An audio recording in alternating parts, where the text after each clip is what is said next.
Welcome back to Fireside Yankees with Alex and Ryan. The Yankees are on a 3-game win streak, guys. Maybe the calls for the end of the season and the doomsday chants are, running a bit dry. And I do think that right now this team is showing that they can bounce back from a cold stretch. This team is showing that they have some resiliency. They've got some fight. And we're going to talk about one of the key components today in that fight, in that kind of resiliency. And I do think it's Jazz Chisholm Jr. Last year, acquiring him at the trade deadline was obviously a genius decision by Cashman. He's had his misses, he's had his hits. This is a bona fide hit. And I think that right now it's a good time to talk about what he's bringing to this team. He had 2 home runs last night. The aura, the confidence, the production, it's all marrying together right now and delivering it at a very, very high level. So before we get going on the analysis for Jazz Chisholm in today's episode, roll the intro clip.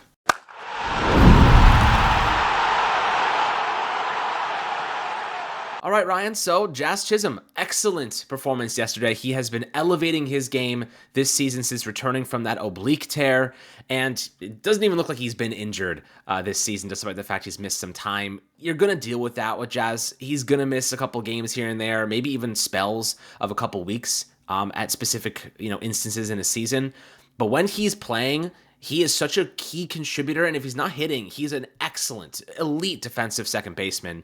But so far this season, has he maximized his potential to you? Has he exceeded expectations? Right now, I think we're getting a level of production from Jazz that is not just an all-star. If it was like NFL, All-Pro, Pro Bowl, like he would be an All-Pro second baseman. Right now, that's the type of production we're getting from him.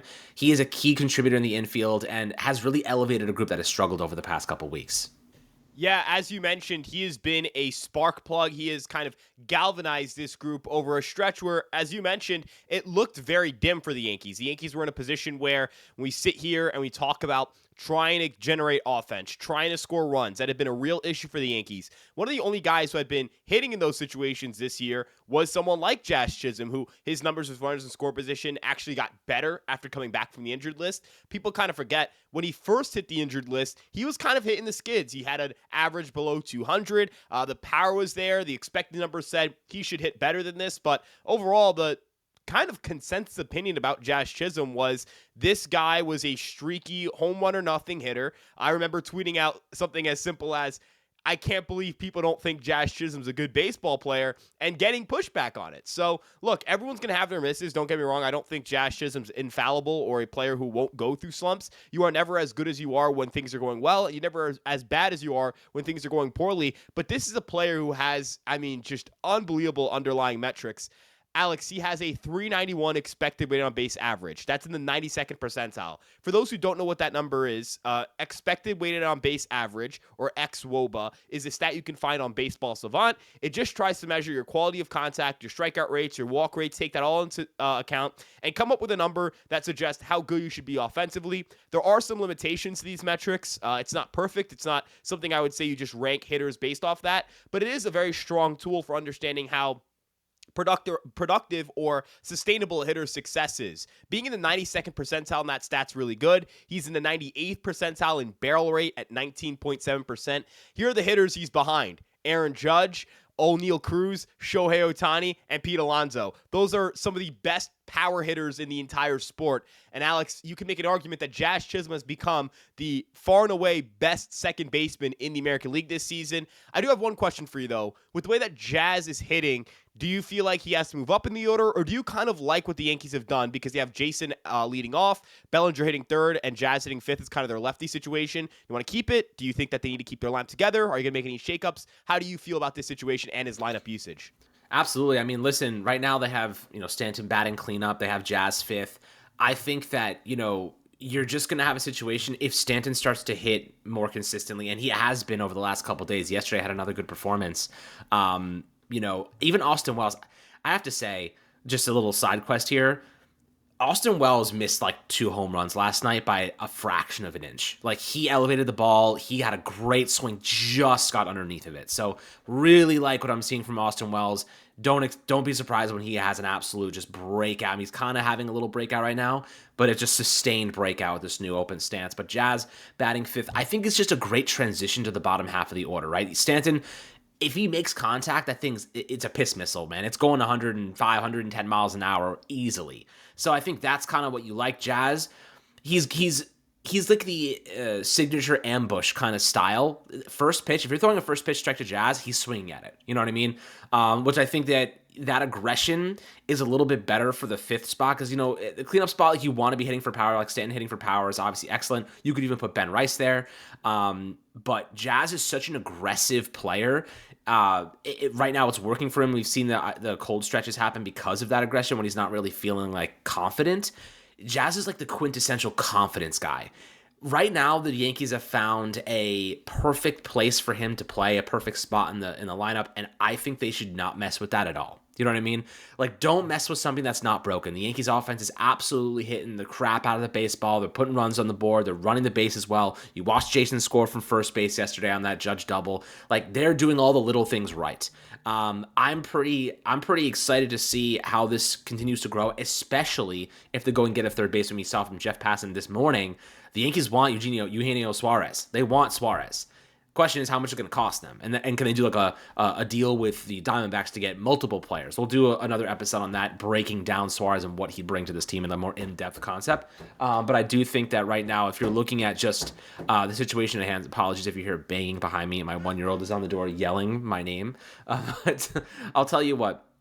When you look at the situation with Jazz Chisholm, if he's batting fifth and he's confident and he's doing well, let's take a page out of what the Yankees just did. Put your players in the positions to succeed. They move Jazz back to second base. If he's killing it at batting fifth, killing it batting fourth, no reason to mess with things. I don't really think you can go wrong right now because of the confidence he's giving you and the power. I mean, you're talking about a guy right now that has a 530 slugging rate, and he's 98th percentile in barrel percentage. I mean, I have to say, him hitting cleanup isn't that bad of an idea either. You know what I mean? So, like, I don't think you can really go wrong right now. 4 or 5, Stanton looking to he's heating up a little bit.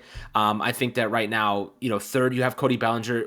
I think they're looking to just stagger it though. Like they don't want two lefties back to back. It looks like they're staggering lefty righty, or vice versa. So I do think that that's kind of worked out for them, the staggering approach, rather than just like a two lefties in a row or two righties in a row. I think that diversity gives them a little bit more, I guess you could say, unpredictability against some of these pitchers. Yeah, and then you think of the power depth as well. Something that I wanted to end up mentioning in this episode, and I think this is a good avenue to do so, is talking about the fact that the Yankees can hit for power beyond just Aaron Judge. And, at times last year, it felt like it was the Judge and Soto show when it came to home runs. It didn't feel like anyone else could consistently take the ball out of the yard. This year, you have multiple guys in your lineup who can hit home runs and change the game for you. And that's a massive difference maker to have multiple powerful hitters in your offense, multiple guys who can hit 20-plus home runs for you. And you look at the Yankee offense this season, the Yankees are first in weighted runs created plus. They're first in on-base percentage. They're first in slugging percentage. They're first in on-base plus slugging percentage. They're first in wins above replacement as a position player group. And in terms of batting average, they're tied for fourth. That's pretty impressive considering Yankee Stadium has become a place where it's hard to hit for average. The Yankees are a team that hits for more average than they did last year, gets on base more than they did last year, slugs more than they did last year. It's impressive that the Yankees have gotten better offensively with losing Juan Soto. I think that's unbelievable. I never could have foreseen the Yankees doing that. I do think the Yankees need to reinforce their pitching staff, and guys like Jazz make it a little bit easier for you to look at the third base market and say, okay, even if we struck out on Eugenio Suarez, could we get a guy who plays really good defense and is just a passable bat at third? Because with Peraza, what everyone's going to say, and I think this is an accurate statement, if he was just a decent hitter, he'd play every day. The Yankees might just look for like a bench piece for the infield. Instead, they have to get a full-time starting third baseman, but if you can't get Suarez, got to prioritize defense. If you can't get another elite, I don't think there's really another elite hitting third baseman out there. Willie Castro is a pretty good hitter, but I wouldn't classify him in the same category as Eugenio Suarez offensively. Pitching-wise, you have to go out and reinforce this pitching staff because with Jazz, the way he's hitting, with Wells, as you mentioned, the way he's heating up, if Stanton can continue to hit, this offense should go. It's a question of whether the pitching staff goes or not. And again, this all ties back to Jazz because that trade, I know people are going to say, well, we traded Agustin Ramirez. Man, I wish we had Agustin Ramirez. I love Agustin Ramirez. I think he's awesome. I think he's sick. I think he's, a really talented hitter. But I also know that he's not a very good defensive player and that he's played more games at DH this year than catcher. And that the Yankees probably weren't going to be able to play Ramirez every single day at catcher because he's not a good defender there right now. Maybe he develops into one, but the Miami Marlins view him as a DH right now.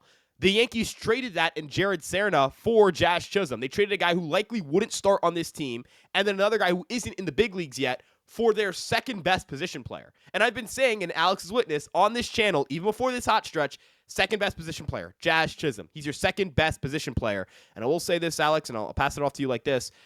I don't think it's a coincidence that the second Jazz moves back to second, this team just looks different. They play different. There's a difference to them. They're having a little more fun. They're playing a little more loose. Guys are playing where they should play, and this team looks like a cohesive unit again.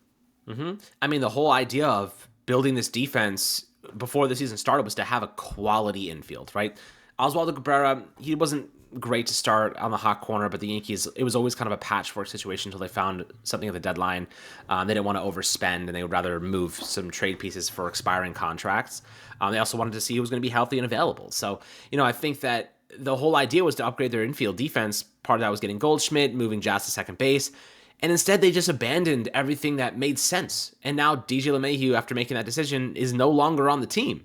And Oswald Peraza is playing third base. And they even mentioned JC Escarra as a possible solution there, along with Yorbit Vivas. So the Yankees are now patchworking this for the next couple of weeks. But it's okay because, like you said, the cohesion, the confidence that it gives you. I think that this team, the lapses in judgment, the lapses in defense, they would set themselves back a run, 2 runs, 3 runs. Think about that. You know what I mean? When your bullpen and your rotation, really when the bullpen has been struggling, think about Jonathan Loáisiga yesterday, right? He gives up a home run on the first pitch that he throws. He gave up 2 home runs in his stint. I really think like in the past, there might have been 2 other guys on base because of an error in the infield. You know what I mean? Like that, we literally saw those types of things unfold. There was an extra man on base, and suddenly you only have a 1-run lead, or maybe you're down 2, maybe you're down 3 now, and the game's starting to get out of hand.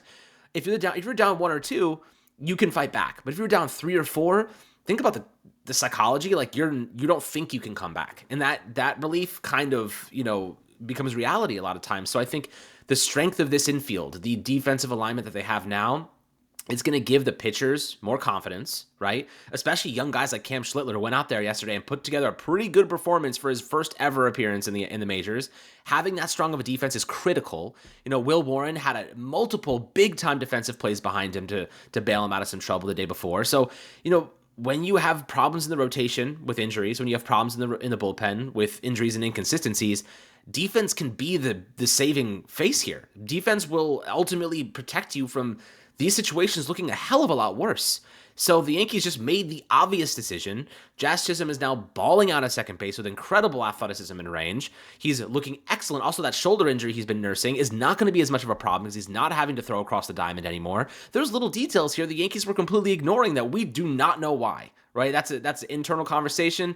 I personally think, I know rumors are saying DJ LeMahieu was okay to play third base and he was willing to. I don't necessarily buy it because the Yankees would have tried him there if that was the case. Because right now, they're trotting out, Oswald Peraza, who literally cannot hit, and DJ LeMahieu at least could. So they didn't even try. DJ didn't even try. He said he was willing to play third base. They didn't think he could hold up physically, but why would you not even try to see that? Worst case, he gets injured and you DFA him anyway. You know what I mean? What? I don't really get that entire logic or theory, but, obviously that page has been turned. Now we're on to the next. I just think this infield defense is such a big factor, and it, like you mentioned the other day, it was the difference between winning game 1 or winning a game in the World Series. In the outfield, it was the difference between losing and winning a game 5 that could have helped us get back into the fold there. So, defense wins championships. They say that in football. I think that's equally as relevant to every other sport. And I do think that, if you're the Yankees, you had a 7-game lead 2.5 weeks ago. Now you're 2.5 games back in the division because your defense was horrible and your offense was sputtering and your pitching was bad. And you can't have all those things happen at the same time and expect to be a competitive team. One of those elements needs to continue being strong. Defense should be one of those things that, good defenders don't go through, maybe they have an error every now and then, but they don't go through long spells of inconsistency. They are consistent with their defensive metrics for the most part. And the Yankees compromise that and put themselves in a closet. So I do think this is a really good progression here for the Yankees. The offense is back and firing. Stanton looks good. Jazz has been amazing. I mean, I think I just read something, Ryan, here. Jazz, I think, since coming back from injury, has, 1.9 FWAR, third to only Aaron Judge and Cal Raleigh. He's playing at an MVP caliber level right now, guys. This is a different version of player than we've seen over the past couple of years even. So, when looking at what he's doing in July. 26 at bats, hitting 308, 419 OBP, 731 slugging rate last month over a much larger sample size, almost 100 plate appearances, 318 batting average, 378 OBP, 614 slugging. I mean, he's playing. If Aaron Judge didn't exist, he'd be right in the mix for the MVP right now. So like, I think that's kind of the crazy part of Jazz Chisholm's game. He's extremely volatile by nature because of his style. But man, when he's on, he can elevate an entire team. And he is such a ball of energy, a ball of electricity. We needed a player like this, Ryan. We needed a guy that wasn't just going to sit and be the company man. He was going to speak out. He spoke out about a week ago regarding wanting to play second base. And what do you know? A week later, he's back playing second base. Sometimes you got to use that voice to get what you want, to be the best player you can be. And I'm glad Jazz Chisholm had the balls to do it. Yeah, and I think one thing that we kind of had to deal with on this channel, talking about different players and all that stuff, is when you're talking about someone like Jazz Chisholm's character and who he is as a person, he's very outspoken. There are a lot of people who have things against Jazz Chisholm. I remember when Jazz Chisholm was voted the most overrated player in baseball. I think it was in June. And this is a crazy stat, and this is from Foolish Baseball. He posted this on Twitter. Everyone knows who Foolish Baseball is if you watch YouTube videos about baseball. So there goes that. Since being voted the most overrated player in MLB, he's played 144 games. He has a 5.3 WAR. He has hit 32 home runs, stole 38 bases, is slashing 257, 336, 477. He has been a superstar since that point in time. And he won that vote pretty handedly. Like, he didn't win it, like, he wasn't voted most overrated player by, like, over 50% of his peers, but players vote on this. His peers voted on this, and he had double the percentage point votes of the next guy, Anthony Rendon, who stinks, sucks, is terrible, is awful at baseball, unequivocally awful at baseball. Some of the other guys who he ranked ahead of in terms of most overrated, you have Tim Anderson, stinks. Jack Flaherty has not been good this year. Cody Bellinger was on this, and Cody Bellinger's having a nice year this year as well.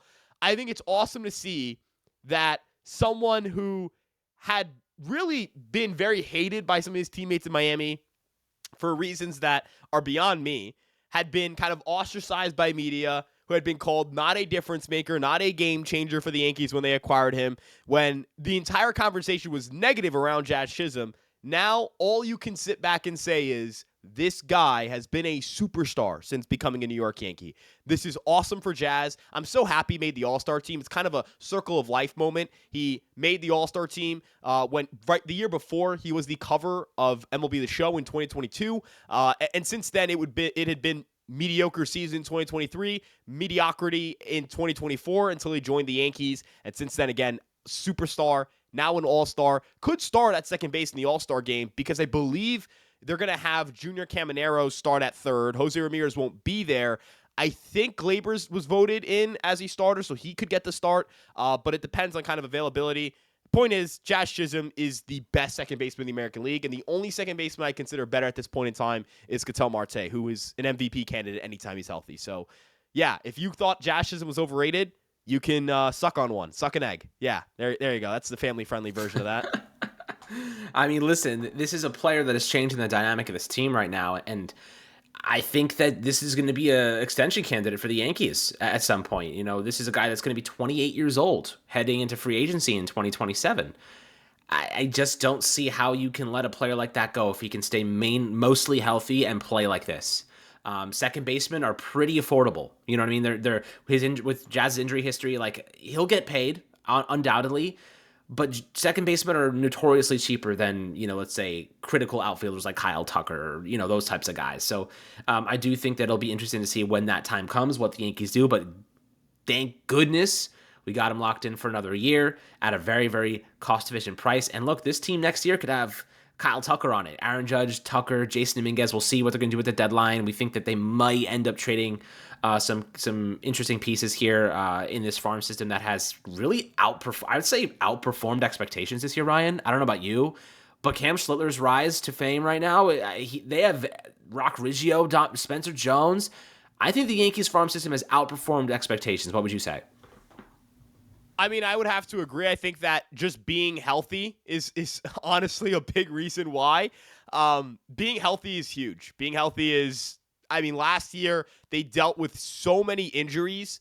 Last year, I mean, just off the top of my head, um, Henry Lalane missed most of the year. Carlos Lagrange missed most of the year. Chase Hampton missed most of the year. He's also going to miss the entire year this year.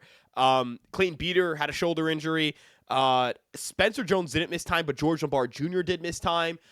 Jason Minguez missed time, and he was still a prospect then. You had struggles from Warren in AAA. Cam Schlittler was really good that year, but hadn't been as good last year as he is this year. At least wasn't throwing as hard. I'm pretty sure there was a stat where, like, at some point, I think it was like 10 of the, or I think they're like 10 to 15 of the Yankees' top 30 prospects going into the year spent significant time in the IL. So just being healthy, that's number one for the Yankee farm system. Just having their good players stay on the field. That is a big step forward. And I will also say, Alex, their ability to develop. I mean, Cam Schlittler was a 7th round pick who sat 88 to 93 miles an hour. And in Tampa, his first year in 2023 at single A, sat about 90 miles an hour and topped that at like 93. I don't like Alex, his slider tops out at 93. Or no, excuse me. I think it's harder than that. His slider is harder than his fastball was in 2020. 93, dude. It was 93 mile an hour. Okay, just quick side tangent about Cam Schlittler. His stuff is top line rotation type of stuff. Triple digit fastball, averaging 98 with a 93 slider. He mislocated the slider on a couple of occasions, but it was his first start. Jitters, I'm sure he was nervous.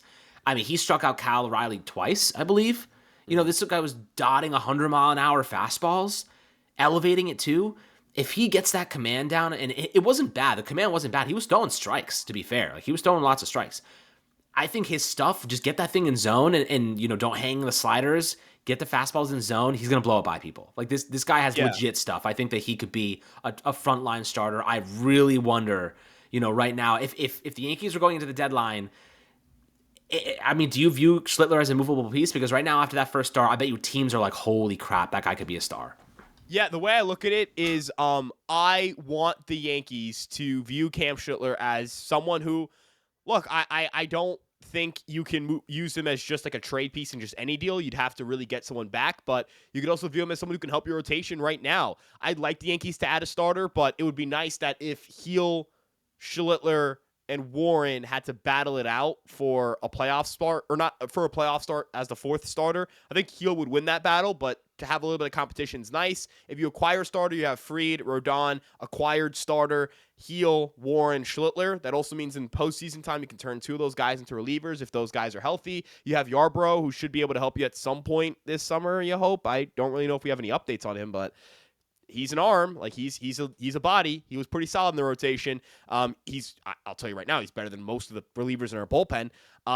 And I think pitching is going to be the big focal point of this deadline. Brian Cashman made it very clear he wants pitching. I want a third baseman. Don't get me wrong. I really want a third baseman. And Eugenio Suarez, would love Eugenio Suarez, love him. But like, is Merrill Kelly more important to the Yankees than Eugenio Suarez? Because I'm going to be honest with you, Alex.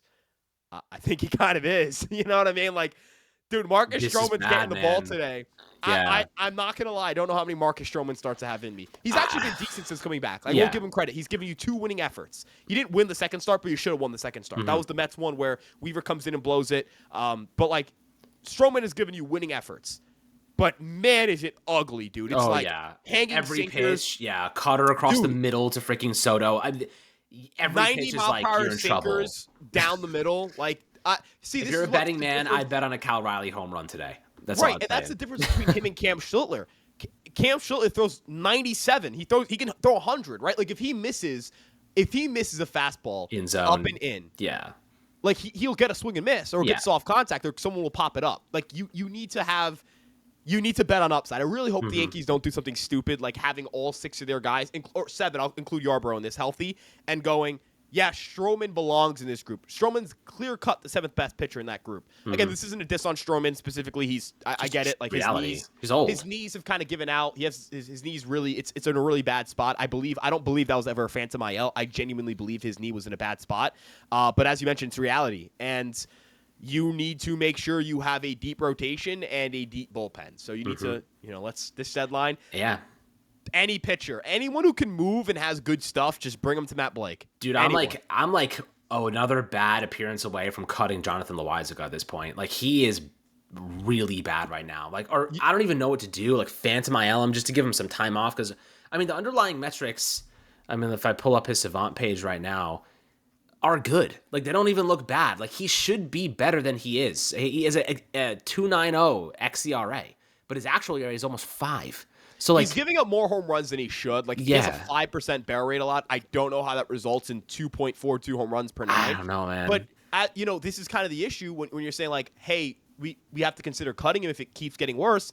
You've got multiple guys who've got to go first. Yeah. Brubaker. Yep. Hamilton He's ahead been better. or behind Loáisiga? He's been better. No, he's in the same level of Loáisiga. Is that fair to say? Like, they're in the same. Let me see. In the DFA order. In terms of game log, Ian Hamilton has given up 1 earned run in his last like 10 appearances. So he's been better.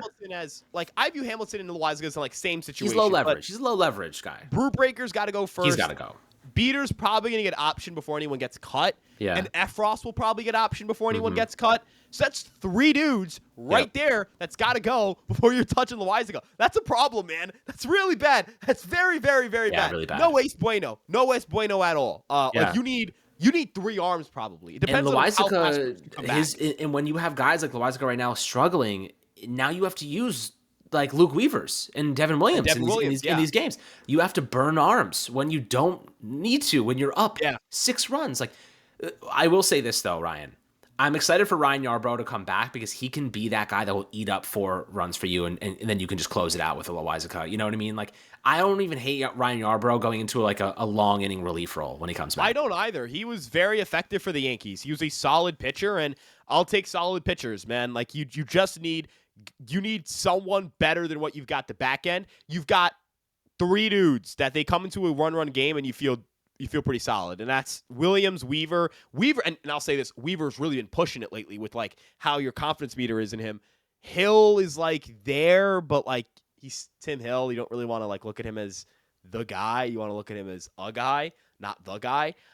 You need arms. Like, Brian Cashner needs to acquire like 2 to 3 relievers this deadline, or 2 relievers and a starter, and then hope that you can bump one of your starters to your bullpen and go from there. Yeah, absolutely. We'll see what happens. We have the deadline coming up in about 2 weeks here, and a little bit more than that. And I think the Yankees, I know the Yankees are going to be making a move, at least maybe one, if not multiple. Going to town. Cashman's going to town. Listen, you can only waste Aaron Judge seasons like this for so long. You know what I mean? You can only sit pretty at not that they sat pretty at the deadline the last couple of years. They've made moves. Jazz was a tremendous move for the second half of the season. So you're not going to sit here and act like they haven't been aggressive.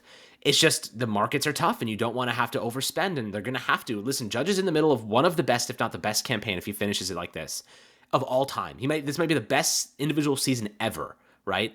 And you can't. I know they're down Clark Schmidt now. I know they're down Garrett Cole, but this team is still like, on any given day they could play like a World Series competitor. You know what I mean? Like, they could play like a World Series caliber team. I think the Dodgers are on like a 6-game skid right now, if I'm not mistaken. Right? Yeah, they've been swept twice, I think. Yeah, so like, every team is going through stuff like this. The Mets went through it. The Dodgers are going through it. The Yankees went through it. Not a big deal when the Dodgers go through it, though, because they obviously have such a substantial lead. But like, the Yankees, they're hot right now. You continue forward. You win. You keep winning these series. The Toronto Blue Jays are a fraudulent number 1 team right now, in my opinion. I don't think that they are that good. Their pitching is not good. They had a couple of good lucky spurts. I think that they will regress, and when that happens, the Yankees will fly by them. And I think the Rays will also regress good, but I would agree that I don't think they're like, oh, they are they're not like unquestionable number 1. I think they're good, and they beat you, and you have to own that. You have to own that. But they're not 9-1 though. Agree. They're not like win 9 out of the last 10 games good all the time. They had a plus 21 run differential in 10 straight games. They're plus 20 right now. Listen, this is a team that, in my opinion, is going to regress. They're about to play the Athletics, not a good ball club. They have a pretty easy schedule. They just beat the crap out of the Angels and then beat the crap out of Chicago, and now they're playing the Athletics. That is a very, very favorable stretch of games. what I will know is after the All-Star Oh break, so man, they have a stretch where they play Giants, us. Yankees, Detroit, baby, come Yeah. back to the third So, seed, my but friends. this is where if you're the Yankees, like, all this, okay, our run differential, well, we have a Hmm. higher OPS, a better team ERA, all that stuff, like, statistically speaking, we are the better team. Hmm. We got to beat them. The You Yankees have have to. sucked against the American League East all year, Yep. and that's why they're in second place right now. So And I'll I'll say say this is a good this: test of character. Go ahead. it absolutely is, and I'll also say the Yankees schedule to start the second half isn't necessarily that easy either. Though the Braves No. aren't very good this year, so at least that 3 games are winnable. Then they have a 3 game set against Toronto. They have to win 2 of those games. Like Yes. there is no excuse. You have to win. Yes. And then you have the Philadelphia Phillies. So like And you don't really know what you're going to get with the Phillies. One you day never they'll like know. they'll beat the crap out of the Mets. Yeah, Another day they'll get like embarrassed by the Giants. They're a very exactly. strange team. Then you have a favorable 6 game stretch against Miami and then Texas.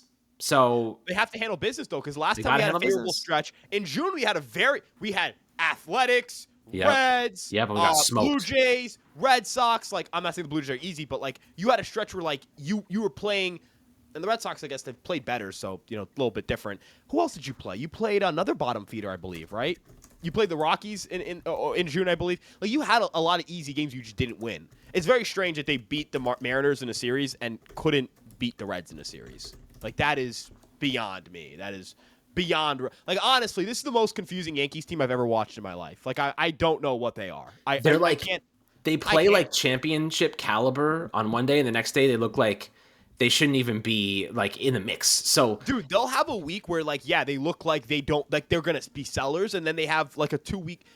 This is the deepest Yankee offense we've had since when? Like yeah, God knows when. And this is the same team that had like a 2 week stretch where they couldn't get a guy from second to home with no one out.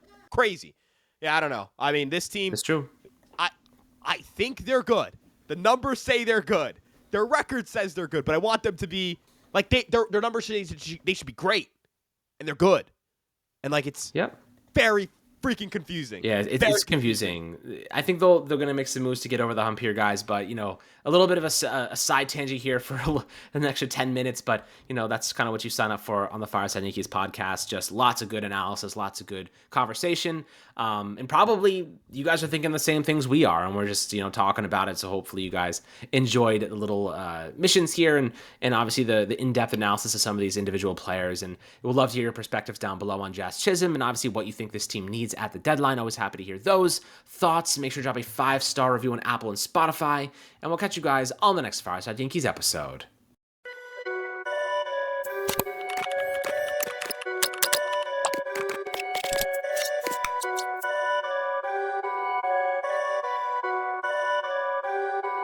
Perfect.